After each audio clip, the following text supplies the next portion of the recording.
घरोघरी मातीच्या चुलीच्या आजच्या भागामध्ये आपण पाहत आहोत की इकडं अवंतिका जानकीला म्हणते की वहिनी तुम्ही जे हे भांडण करत होता ते तर मला खरंच वाटत होतं। त्यावेळेस इकडं जानकी म्हणते की तुला जर हे खरं वाटत असेल तर शर्वरीचा नक्कीच ऐश्वर्यावरती विश्वास बसला असेल। आणि त्यानंतर इकडं जानकी म्हणते की काही करून आपल्याला ते CCTV फुटेज हे डिलीट करावं लागेल आणि त्यामध्ये ऐश्वर्याने ऑइलचा पाईप ब्रेक करताना दिसत आहेत। त्याचबरोबर तिथे शर्वरीही थांबलेली आहे। त्यावेळेस इकडे अवंतिका म्हणते की वहिनी तुम्ही काहीच काळजी करू नका आणि मी ते ॲप माझ्या मोबाईलमध्ये घेते आणि त्यामधील ते फुटेज हे डिलीट करते। त्यावेळेस इकडं जानकी म्हणते की ठीक आहे आणि इकडे रात्रीच्या वेळेस ऐश्वर्याने जानकीला भेटायला बोलवलेलं असतं। त्यावेळेस ऐश्वर्या सांगते की शर्वरीचा आपल्यावरती पूर्ण विश्वास बसला आहे। त्यानंतर इकडं जानकी ही ऐश्वर्याच्या गळ्याला पडून रडते आणि म्हणते की मला खरंच माफ कर आणि तुला खूप जोरात तर लागलं नाही ना। त्यावेळेस इकडं ऐश्वर्या म्हणते की आपल्या घराला वाचवण्यासाठी मी काही करू शकते आणि मला काही झालेलं नाही। त्यावेळेस इकडं जानकी म्हणते की खरंच आपण दोघी मिळून हे सर्व करूयात। तेवढ्यात तिथं शर्वरी येते आणि शर्वरी ही तिथे असलेली CCTV फुटेज हे फोडण्याचा प्रयत्न करते।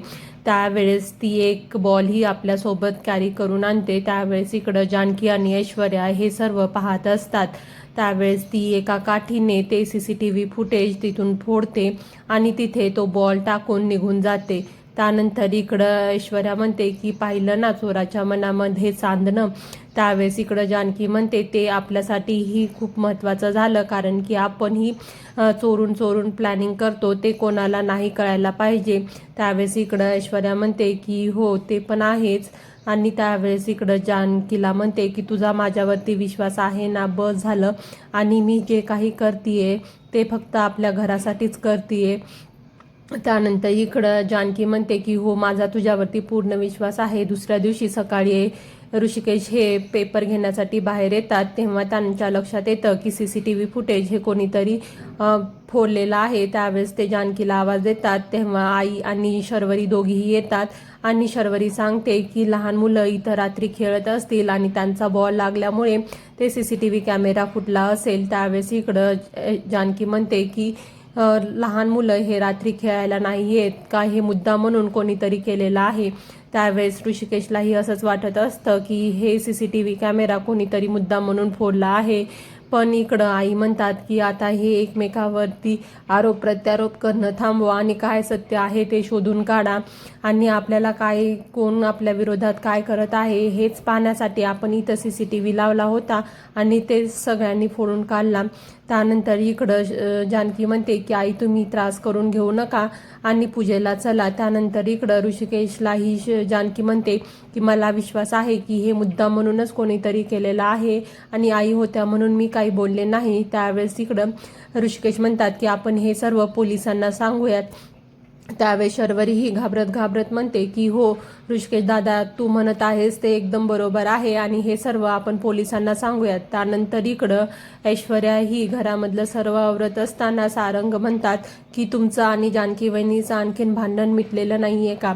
त्यावेळेस ऐश्वर्या म्हणते की मला तिथला भांडायची हौस नाही आहे आणि मी माझा हिस्सा घेऊन इथून निघून जाईल। त्यावेळेस इकडं सारंग म्हणतात की हे आपलं घर आहे ना आणि आपण इथून का जायचं, हे आपली माणसं आहेत। त्यावेळेस ऐश्वर्या म्हणते की मला जिने या घरामध्ये आणलं आणि तीच आता माझ्याशी भांडत आहे तर मी या घरामध्ये राहून काय करू। त्यावेळेस सारंग म्हणतात की मी तुमचा नवरा आहे आणि तुम्ही माझ्यासाठी या घरामध्ये आला आहात ना। त्यावेळेस इकडं ऐश्वर्याचा नाईलाज असतो तरीही ती म्हणते की मी तुमच्यासोबत आहे पण मी इथं या घरामध्ये नाही राहू शकत। त्यानंतर सारंगला तिथून जायला सांगते आणि ऐश्वर्याला खूप गिल्टी वाटत असतं की ती सारंगशी भांडली आहे। त्यानंतर इकडं जानकी ही अवंतिकाला सांगते की रात्री शर्वरीने CCTV फुटेज हे फोडलं आहे। त्यावेळेस अवंतिका म्हणते की काय झालं वहिनी आणि का फोडलं आहे। त्यावेळेस ऐश्वर्या म्हणते की कारण की जे पाईपचं लिकेज केलं होतं त्यामध्ये ऐश्वर्याच्या सोबत शर्वरीही होती. त्यानंतर इकडं ऐश्वर्या शर्वरीची वाट पाहते, तेवढ्यात शर्वरी येते आणि म्हणते की काय झालं. त्यावेळेस शर्वरी सांगते की मी CCTV कॅमेरा फोडून आलेली आहे, त्यामुळं मला येण्यासाठी थोडासा वेळ लागला.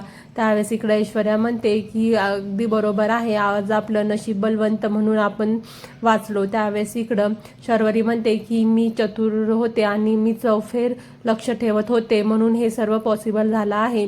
त्यानंतर इकडं ऋषिकेश म्हणतात की पोहे खूप छान झाले आहेत आणि सगळेजण नाश्ता करत असतात. तेवढ्यामध्ये तिथं शर्वरी आणि ऐश्वर्याही येतात आणि त्यावेळेस त्यांना नाश्ता करायला सांगितल्यानंतर ते म्हणतात की आम्ही नाश्ता करणार नाही, अगोदर आम्हाला आमचे हिस्से द्या आणि त्यानंतरच आम्ही काहीतरी खाऊ. त्यावेळेस जानकी स्पष्टपणे नकार देते आणि म्हणते की मी तुम्हाला ऑलरेडी सांगितलेलं आहे की नानांची इच्छा होती की ह्या घराचे हिस्से व्हायला नको आहेत, म्हणूनच त्यांनी ही सर्व प्रॉपर्टी माझ्या नावावर केलेली आहे आणि मी तसं काहीच करणार नाही. त्यावेळेस इकडं शर्वरी म्हणते की नाना गेले तेव्हा नानांची इच्छाही गेली आणि तू हे सगळं का करत आहेस आणि तुला सत्ता हवी आहे का. तेवढ्यामध्ये तिथं सौमित्र येतात आणि म्हणतात की आपण हे करू शकतो. तर त्यावेळेस इकडं जानकी म्हणते की इल्लीगल मार्गाने मी काहीच करणार नाही आहे आणि त्यासाठी तुम्ही मला किती जरी काही म्हणलात तरी मी हे नाही करणार आहे. त्यावेळेस इकडं आई म्हणतात की जानकी हे सगळं काय सुरू आहे आणि मी तुला कालच म्हणलं होतं ना की जाऊ दे आणि घराचे हिस्से करून टाक आणि वादावाद आणि भांडणे नको आहेत या घरामध्ये. त्यावेळेस इकडं ऐश्वर्या म्हणते की तुला सर्व सत्ता आपल्या हातात ठेवायची आहे म्हणून तू हे सर्व करत आहेस. त्यावेळेस इकडं शर्वरी ही म्हणते की जानकी वहिनी तू हे मुद्दा म्हणून करत आहेस तर आम्ही आता अमर उपोषणाला बसणार आहोत. आणि त्यानंतर त्या दोघीही अमर उपोषणासाठी बसतात आणि सांगतात की जर आम्हाला काही झालं तर त्याची पूर्णपणे रिस्पॉन्सिबल ही जानकीच असणार आहे आणि त्या उपोषणा